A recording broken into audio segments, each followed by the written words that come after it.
G'day and welcome to another episode of Real Critical, your source for irreverently sagacious film viewing advice.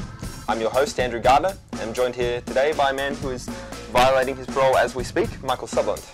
Parole's more flexible than you'd imagine. It's really not.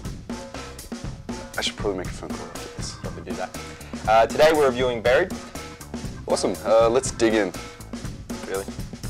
Yeah.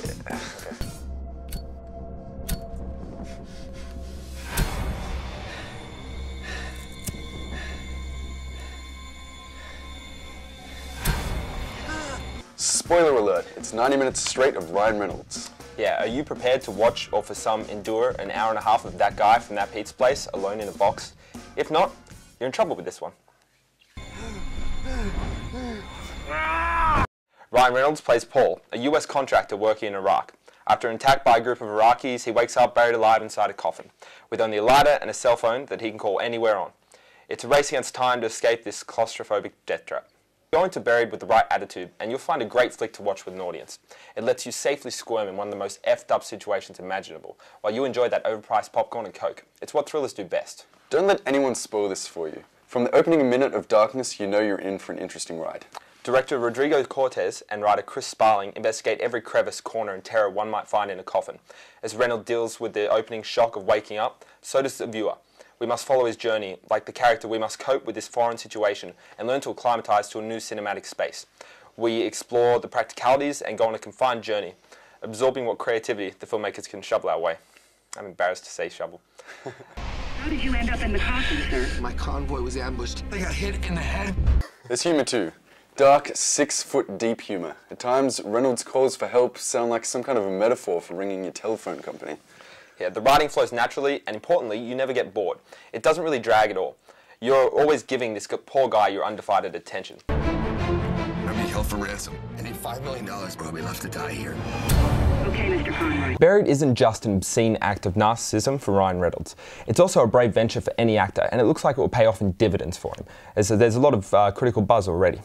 He's an actor who's worked his ass off for many years. I've never thought of this guy as the kind of guy who could open a big box office, but after this, maybe he'll get some roles people will actually see. Seems like the perfect way to jumpstart some critical momentum before heading into the superhero space epic Green Lantern, which we'll be seeing in the cinemas next year. It'd be really crunch time for him to see whether or not he can win over the public and become the next big A-lister. I hope he can. I like the guy. Yeah, so do I. One of my chief concerns going in, and I'm sure yours as well, was not only how are they going to build a narrative, but how the hell are they going to keep it visually interesting? And I'm sorry to say so though, Ryan Reynolds' face, you need more than that. It's debatable. This is one of those flicks film lecturers will be adding to the syllabus day one next semester, saying, hey, look what these cinematographers have done with just a camera and a wooden box. Yeah, and Ryan Reynolds' face. True. It's got enough visually interesting camera work to keep it fresh. Not just gratuitous zooms and focus pulls, but work that is nested in the emotion of the scenes. It works nicely and without feeling too arty.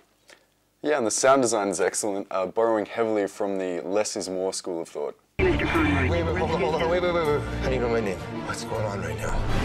Buried gives us an engaging tale, a great performance, and a bit of originality, all in a 7 by 3 foot box. If nothing else, it's damn impressive and worth seeing for the sheer gall of their choices alone.